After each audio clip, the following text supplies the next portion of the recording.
Okay, so we're doing now 16a in Gemara Beitzah, and we're up to over here on on the middle of the page. Okay, says the Gemara, Tanya,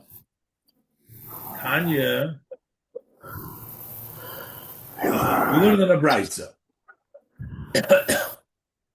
We learned in a Beitzah that Omru Olav al Shammai Hazokim, but this was said about Shammai the elder.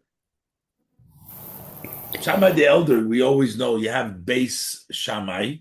That's the academy of Shammai, the house of Shammai. Shammai the elder is Shammai himself, Shammai Hazokim. So they would say about him that Kol Yomav Haya'ochel L'Kavod Shabbos. All days of the week, all of his life, he was always eating in the honor of Shabbos. What does it mean that he was eating always in the honor of Shabbos? And a weekday he was eating in the honor of Shabbos. How so? So the Gemara explains what happens when Motzo Behemah. If he found a good animal, so then Omer Zul Shabbos. So then he would say, this is for Shabbos. So that means he was always looking out for something really tasty, something really special for Shabbos. So if he found on a weekday a good animal, he says, okay, I'm going to keep this, I'm going to shecht it, so I'll have a good animal for Shabbos, a good meal for Shabbos. And then, Motza Acheres Noe Himeno. Then he found another animal which was even prettier than the one he put away for Shabbos. So what would he do? Maniach es hashniya. He left the second one for Shabbos. He says now the second one was for Shabbos because that's a better one. V'oichel es harishon. So he ate now the first one because he doesn't need it for Shabbos anymore. So what happens? V'oichel es harishon is a klashi. He eats the first one. Nimtza, it turns out that oichlo lezu, that he's eating this one now, kidei shetehei hayofen necheles b'Shabbos, so that the more beautiful one should be eaten of Shabbos. So you're eating on a weekday, and you're having in mind what? You're having in mind that the better one should be eaten on Shabbos. So you're actually eating the first animal, you're eating it in the honor of Shabbos because you're eating it on the weekday, so you have a better one for Shabbos.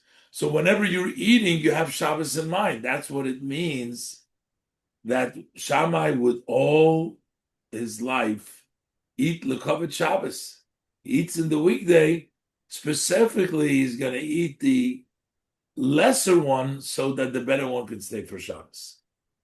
So that was this conduct of Beis Shammai. Avol Hillel Hazokin Mida Acheres Hoysolon. But the elder Hillel, like we said, the elder Shammai, we have the elder Hillel himself. He had a different measure. He did it differently. Hoysolon. Shekol Maisov L'Shem Shamayim. He didn't do for Shabbos, but he did everything for Hashem's sake, which means he never had to do, Rashi explains, L'Shem Shamayim, which means Boiteyach Shetizdamen Loi Noah L'Shabbos. He was certain, he was sure, he didn't have to keep this animal for Shabbos, because he was sure that he will get another beautiful one for Shabbos. He didn't have to keep this one. And whatever he did by eating today, he didn't eat for Shabbos. He ate it with confidence that he'll get a better one for Shabbos anyways. He didn't have to leave it over. He didn't leave anything over. He ate it for the sake of Hashem, not for Shabbos, knowing that he will get the right one for Shabbos. He didn't have to prepare. Shenamar, because the verse actually states in Tehillim, Perik Samach Ches, Baruch Hashem Yom Yom. Blessed Hashem is every day. Hashem will take care of me. I don't have to sit and prepare for myself ahead of time. Baruch Hashem Yom Yom. Hashem is blessed day by day. We also learned a Beitzah which reflects this idea. We also learned a Beitzah that reflects this idea. It says, Beishamai say, Bechad Shabich, from the first day of the week, Chad Shabbos, Echad B'Shabbos, L'Shab Basech, for Shabbos, from the beginning of the week for Shabbos. As Rashi teaches, Bechad Shabich L'Shab Basech, Me'echad B'Shabbos Sheloch, Bechad Shabach. Your Shabich means your Sunday, the Sunday of yours. 10 Libcha L'Shabbos Haba, put in mind for the coming Shabbos, L'Shabbos for the coming Shabbos. Basically, like Shammai did, he was always worrying about the Shabbos, and he ate all the time to leave over, make sure the Shabbos gets the best one. But Beis Hillel said, Baruch Hashem Yom Yom. They used the pasuk that we learned in Tehillim Samaches. Hashem is blessed every day, not to worry. Rashi says the continue of the pasuk Yom Yom Yamoslom. Every day, day by day, Hashem will load us up as tzorchenu, as rasenu, what we need and our help. We don't have to sit and prepare from beforehand. We'll get what we need. That's what's called l'shem shamayim.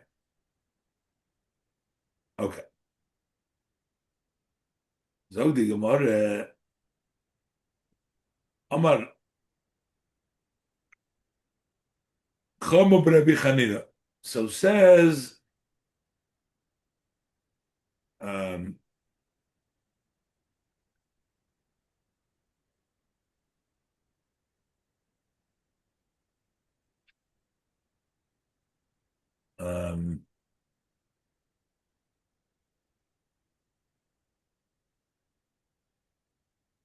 I was just checking something. Okay.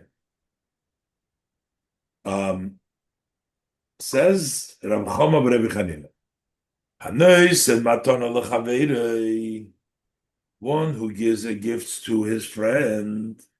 If you give somebody a gift, ain't tzarich l'hidiyeh. You don't have to tell him. You can just give him a gift. You don't have to disclose that you're the one that's giving the gift. Ain't tzarich l'hidiyeh. You don't have to disclose that you gave the gift. Rashi says, why should you have to disclose what we're talking about? Maybe you should say a guy is going to see all of a sudden he has a gift over there. He doesn't know who sent him. Maybe you should be obligated to tell him. He says, no. Ein tzarich l'hidiyeh. He's going to prove it from the pasuk. Ein tzarich l'hidiyeh. Loimar shelo Yihiyeh yoshev v'toya me'echin bo. So he shouldn't be sitting and wondering, oh, where did I get it? Where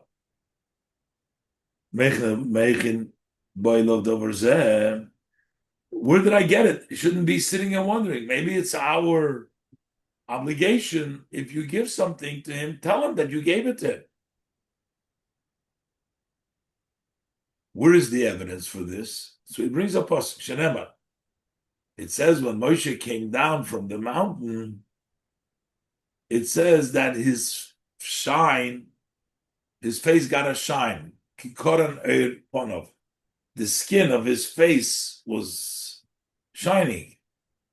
But it says the people that he came to talk to, they couldn't talk to him because Moshe Rabbeinu was shining.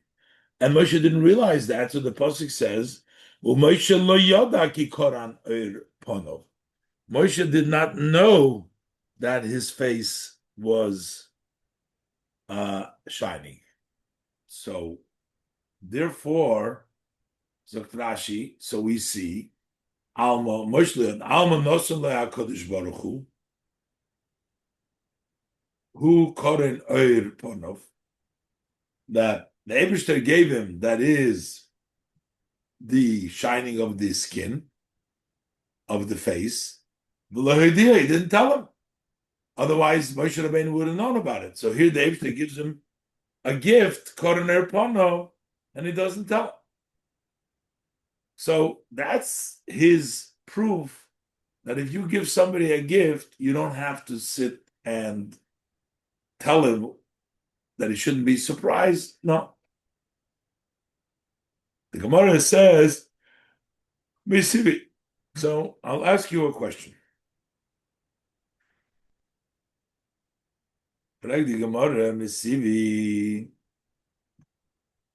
It says in the Pasuk, when the Eibishter gave the Yidden Shabbos in Shmois Lamed Aleph, Pasuk Yid Gimel, then the Torah says, Lodas, so that you know,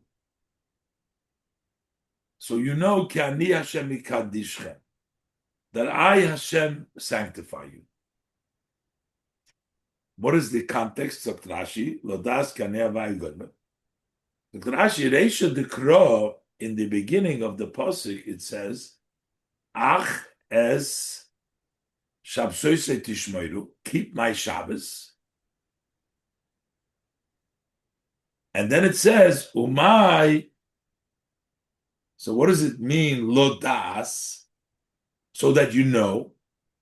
And so we explain that the Roitza ani shetoidiem mamatana chashuv ani mevakish litlehem. I want you to tell them, share with them, what of a great important present I want to give them. As the Gemara explains, that Omer LeHaKadosh Baruch Hu LeMoshe, Hashem says to Moshe, Moshe, Matona Toiva Yeshli B'Gnei Beis Genozai. I have a good gift that I own. It's in my place of hiding. And what is that? V'Shabbos Shemo. Its name is Shabbos. That's the great gift that I have for them. I wish to give it to, I'm looking to give it to the Yid.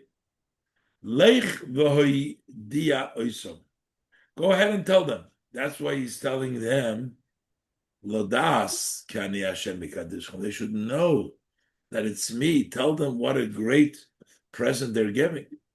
So from here it says from Gamliel, Hanoisen pas litinik, one who gives a piece of bread to a child. And I'm guessing in the olden days, even getting a piece of bread was a big gift for a child. If you give a piece of bread to the child, you must notify the mother. You have to tell the mother that you gave a piece of bread to the child. Just like we see, the Eibishter wanted to give them Shabbos as a gift.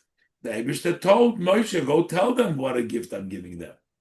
This seems to be in direct conflict to the previous statement, which says that Hashem did not tell Moshe Rabbeinu that his face was shining, and he didn't tell him the gift. The Gemara learned that you don't have to tell him from that. Sorich leidia as imoy. So you have to tell the mother. How do you tell the mother? Apparently the kid was maybe begging around the doors, or he was playing. So you are obligated to go ahead and tell the mother. How do you do it? How do you tell the mother? How do you notify the mother? Las is loy ois v'siman. To give the child, make some sort of a sign, some sort of a symbol that if he will eat up the bread before he comes to his mother, he will see that sign, that mark. Then she'll ask him, who did this to you? Who made this sign that she'll ask him. And the child will say, Ploini, this person, and then he'll also say the whole Ma'aseh, V'gam nosan li pas. And he also gave me bread. So what's the point? So because they'll disclose who it is, the child, so the mother and father will know that this person who's giving bread to the child is a friend of theirs. This will increase love and friendships amongst the Yidden. So we learn out from here just the opposite than before, that you should disclose in order to increase love and friendships amongst the Yidden. So you should say that you're the one that gave them the gift.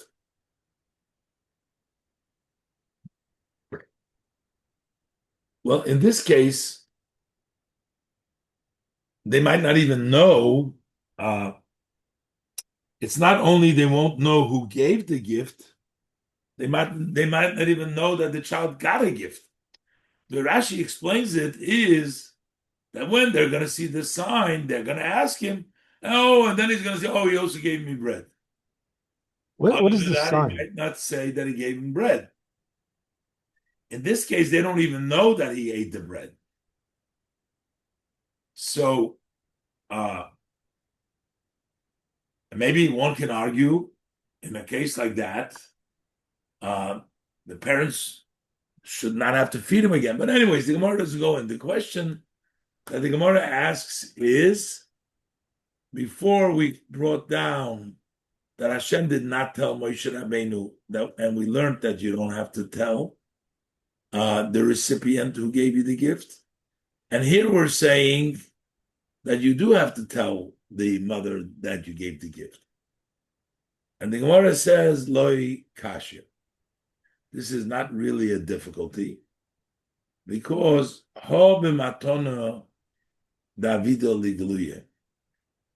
if it's a gift that eventually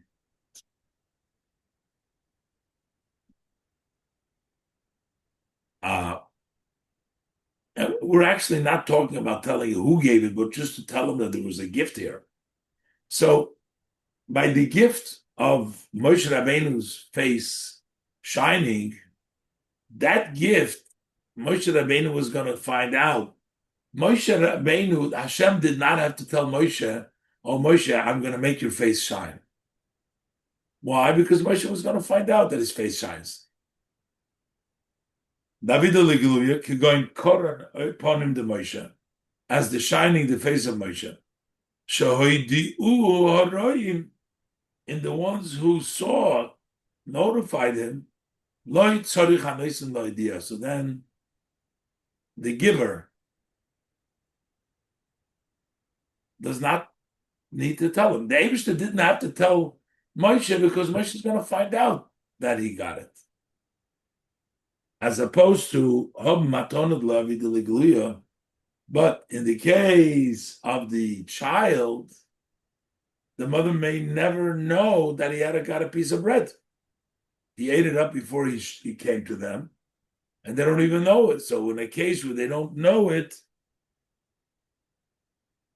what they won't know, then you have to say. And if we used the Rashi's rationale before, because we want it to be an increase of friendship. So if you're not going to know at all, there might not be any friendship, any increase in friendship.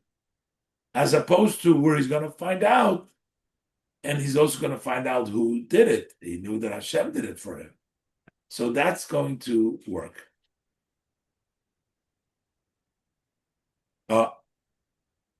So the Gemara previously brought down by Shabbos, the Gemara brought down the question, the Beitzah. It says that Hashem let him know, and here we're saying that you only by Shabbos, Hashem let him know. He says Lodas, no. Frag the Gemara, Shabbos nami matone Davida ligluya. Shabbos is a gift that is going to be revealed. We know that we have the Shabbos. So, and still we see that the Eibishter specifically says, I want you to tell the Yidden the gift that they're getting. They're going to know the gift, what they're getting anyways. They're going to keep the Shabbos. The Eibishter is giving them Shabbos. As part of the Seres HaDibros, they got Shabbos. But here the Torah specifically wants Moshe Rabbeinu. The Eibishter wants Moshe Rabbeinu to go tell them what the gift is. So you see, even if they know on their own, they'll find out, we still got to tell them. So why are you saying to me that the Eibishter didn't have to tell Moshe that his face was shining because Moshe was going to find out? Over there we say, even though the Yidden were going to find on Shabbos, still Hashem is telling them about Shabbos. For the Gemara, Shabbos nami matone David Eligui. It's also going to be revealed. So why would Moshe Rabbeinu have to tell the Yidden about it? And the Gemara says, Matan schoro lo yavida ligluya. The reward, while the Yidden may be revealed to them that they'll end up keeping Shabbos, but they're not going to get the they're not going to get the reward. They're not going to know what the reward is. So, therefore, it was an obligation for Moshe Rabbeinu. Eibishter wanted him to tell him because they don't know. He wanted to tell them the reward for Shabbos, or as he put it before, the Matana Tova Yeshli Beis Knozai, and the reward they're going to get is not something that they will reveal, and that's why the Eibishter wanted him to tell. Okay. So now the Gemara is going to go back to explain some of the pieces of the Gemara before. Omar Mar. So Mar said, we learned before, from the fact that the Eibishter says, tell them about Shabbos. From here, Rav Shimon Gamliel says, one who gives bread to a child has to inform the mother. How does he inform the mother? How is he going to inform the mother? So the Gemara may ovidlate. What does he do to the child that the child is going to, that he's going to give the message to the mother? May ovidlate. What does he do to him? So the Gemara, Shayif le mishcha umalile kuchla. He smears oil between the eyes and he puts around the eye, like makeup or things around the eye. He puts a sign on the child, and as Rashi said before, when the mother will say, who did this to you? Oh, he'll say, well, he gave me a piece of bread also. Umalile kuchlo, what does it mean? Fills the kuchlo, that's the coloring, the makeup. Noisen kechoil svivusene. I think kechoil it's either blue or like sand. I don't know exactly the meaning of the word kechoil, but anyways, you put it in. It's usually used as a makeup or something around the eye. So that would be in the olden days. But nowadays we worry about sorcery. You put it on, if somebody putting on your child some sort of a, maybe some magic or some voodoo or something. So can't do this putting oil or filling it with the kuchla. So what do? That you smear from that kind that you are giving the child. So let's say you gave him a peanut butter sandwich, right? So you'll put some peanut butter on the kid. So you will see. Now, what age do you think this child is? Talking about a tinnik. A tinnik is a baby. Because I'm not sure by an older child, he would tell on his own, maybe wouldn't need to do these seven. Amar Rabbi Yochanan Mishum Rabbi Shimon ben Yochi. Says Rabbi Yochanan the name of Rabbi Shimon ben Yochi. Kol mitzvahs shenitin lahem HaKadosh Baruch Hu shenosan HaKadosh Baruch Hu LiYisrael nosan lahem b'farhesya. All the mitzvahs the Eibishter gave the Yidden, he gave it to them public way. Chutz m'Shabbos shenosan lahem b'tzino, with the exception of Shabbos. Shabbos, he gave it to them in a quiet way. What does it mean in a public way or in a quiet way? I'm not sure. I mean, Shabbos, public seems to mean if we include the non-Jews, that would be in a public way. In a quiet way means only for Yidden. But what does it mean when Hashem gave it to them in a public way? Matan Torah, which has Zochar Shema Shabbos, Shomeres, is a pretty public way. Now, B'mora, they were nitztave some mitzvahs, maybe. I have to look at the Meforshim over here. But the Gemara says that all the mitzvahs were given in a public way, with the exception of Shabbos that was given to them in a quiet way. Shenemar, as the pasuk says, Beini uvein b'nei Yisrael. This is between me and the Jewish people. Oisi la'olam. This is an eternal sign. The Eibishter created the world 6 days and rested in the 7th day. The Eibishter gave the Yidden Shabbos. So this is between me and you, basically, the Eibishter, between me and the Jews. That means B'tzina, that, I mean, this is more like who has to observe the Shabbos. But why single out the mitzvah of Shabbos that it's between the Yidden and Hashem? All mitzvahs are between Yidden and Hashem. Somehow this language, Beini uvein b'nei Yisrael, is emphasizing, and this is between me and the Yid. It's not just who could observe or not, but we actually know that a goy who keeps Shabbos deserves the penalty for.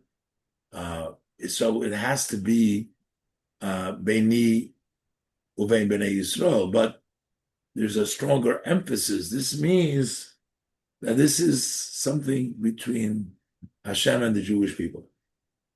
Freidi Gemara, Yochi, in that case, that this is done in a quiet way, in other words, nobody's supposed to know, it's almost to say that the Eibishter gave them the gift and without letting anybody know what he's doing here, and he just gave it away to the Yidden.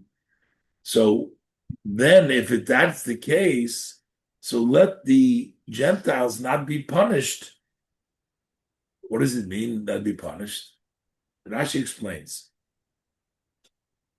Lei nen shu nochri aloi, sagt Rashi, v'anon ashkechon, but we find shechozer HaKadosh Baruch Hu lehanisham al ha'toyro v'al ha'mitzvos, that God was sort of looking for punishment for their refusal of Torah mitzvahs.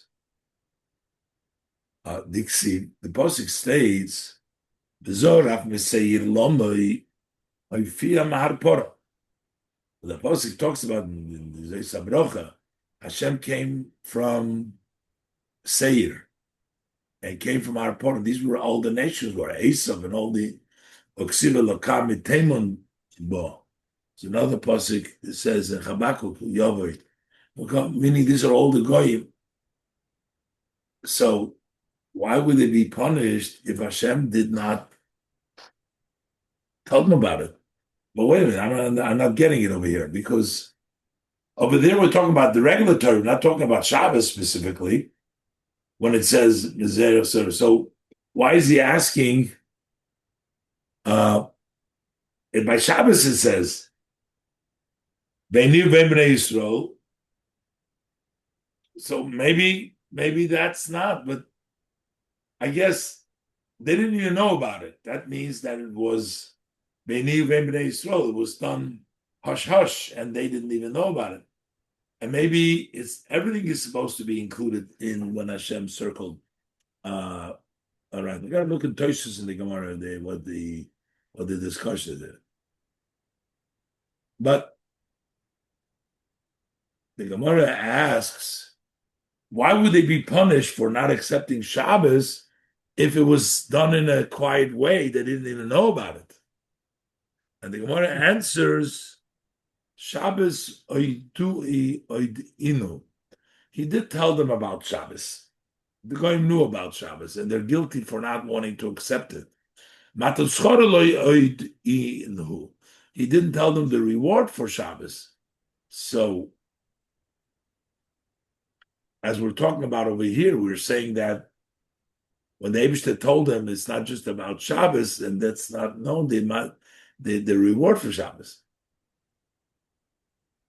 So, the bottom line is that they're still guilty because they knew about Shabbos. This that we're saying here, that they didn't know, didn't let them know, it's only the reward for Shabbos. Another answer, the Gemara says, really, they even know about the schar, the reward that is given for Shabbos. But Neshama Yisera loy inu. He didn't tell them about the extra soul that we get on Shabbos. What is Neshama Yisera? Neshama Yisera is Rashi. The extra soul means roichav leiv, the wideness of the heart, limenucha for relaxation, or lisimcha for joy, the liyos posuach lirvocha, and that he's open, wide, the yoichal v'yishta. He can eat and drink, and he is not going to become disgusted. You can eat as much as eat more, and you're still not going to become repugnant. You can't eat anymore. No, that's the neshama yiseda. I said for relaxation, for joy, and be open wide to eat and drink without any limitations, basically. Rabbi Chaim Wolosow says, "Neshama Yisera Noisen Hakadosh Baruch Hu ba'adam erev Shabbos." An extra soul Hashem gives a person on the eve of Shabbos. Ulamoitzi Shabbos neitnu oise mimenu, and when Motzi Shabbos comes around, we take it away from him. Shenemar, as the pasuk says, Kivei Shabbos vayinofash. What do we touch the word vayinofash? Vayinofash darshinan lei oy nefesh. Vay nefesh means woe soul, the nefesh that left. You're back to the old. You don't have that extra soul. You don't have the extra neshama. Kivon shesh shavas. Once you rested, vay of the nafshe. Vay nefesh. The nefesh has got lost. No more here. It's the weekday. Back to the weekday.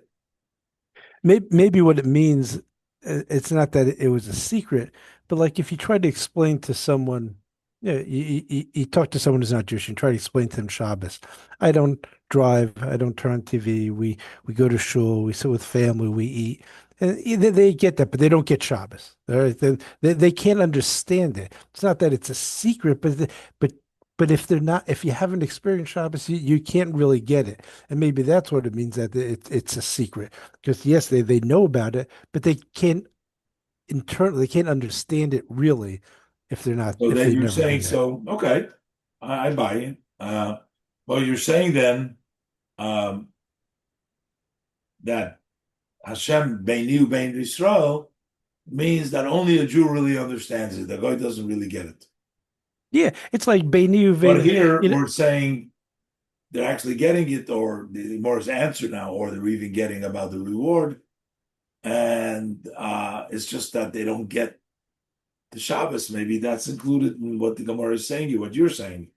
Like you can tell them all the pieces. You can tell them in the Neshama Yisera. You can tell them, all these pieces, but it's not going to be the same as they don't get the themed idea itself. Okay, very good. Go weiter. Oisa Odom Tavshil Erev Yom Tov. We're talking about the Erev Tavshilin. That a person has to make a cooked food from Erev Yom Tov for the Shabbos. That's the Erev Tavshilin. Omer HaBayis is Abaye Leishono L'Tavshil. We only learned it needs to be a cooked food. In practice, we have a food and a bread, but here in the Mishnah it says just a tavshil. So Abaye, we're going to have different opinions in the Gemara. He says leishonu ela tavshil, that we only learn about the tavshil. Leishonu davi erev. What is an erev? The erev tavshilin is a tavshil. Avo pas, but bread, loy, that doesn't count. Can't use bread for an erev, you have to use a cooked food. Why is bread not good? You can't use. If you shall say we need something that goes along with the bread. The melafes lifton ba'inon. You need something that goes along with the bread. Because that mukha milsa, that is evidence, this fact, sha'osui l'Shabbos, that you're making it for Shabbos. When you do something extra, something that goes along with the bread. If you are bread, you eat all the time. That's the staple. That was what they ate. The order to make a recognition that you're cooking or preparing for Shabbos, you need to have a lifton. You need to get something which goes along. You need a tafshil, not bread. Upas loy malafta, and pas doesn't go wrong. Hilkach loy mukha milsi, then doesn't prove that you're cooking for Shabbos, because every day there's bread. So the Gemara asks, if that's the reasoning, so how come you can use rice or kasha? How come you can use daisa? Why could you use daisa? Oh, daisa, daisa itself is also not something which you use to bread. Daisa itself, the kasha itself, is bread, as the Gemara say. Who says daisa is bread? The Amar Rav Zera, for Rav Zera said, Hani Bavli Tipshoi, these foolish Babylonians, the Achli Name Bename, they foolish Taba, they eat bread with bread. They would put their rice or their dice on top of the bread. So he called them Tipshoi, they're fools, because they're eating bread with bread, not eating lifton with bread, but they're eating bread with bread. That what did they do? Rab said, what were they doing, these foolish Babylonians? No, take that back. Totally off. Scratch that. And so if the reason is that you need a lifton and not bread, how could you use daisa? But in the name of Zechariah said, in the name of Abaye,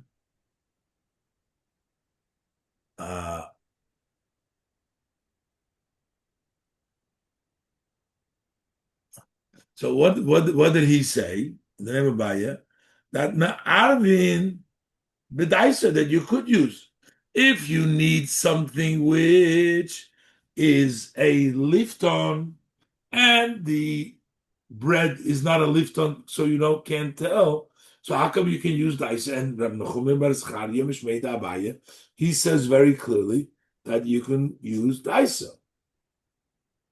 Elo midi, so what's the reason that we cannot use bread. Why do you need a tafshil? What was the explanation that we need a tafshil? But we need something which is not common. And to make it recognizable. A pas is common, and dice is not common. So therefore, it's not to do with lifton and pas, just something which is common to use all the time. Some say just the opposite way HaBayis said.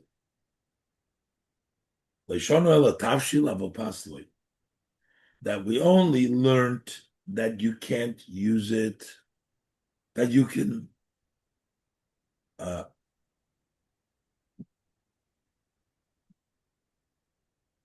he says the same thing. You can only use tafshil but not pas. My time. No? So he says it a little different. If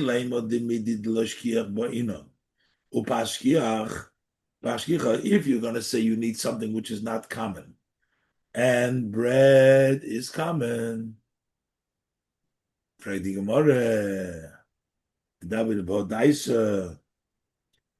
then but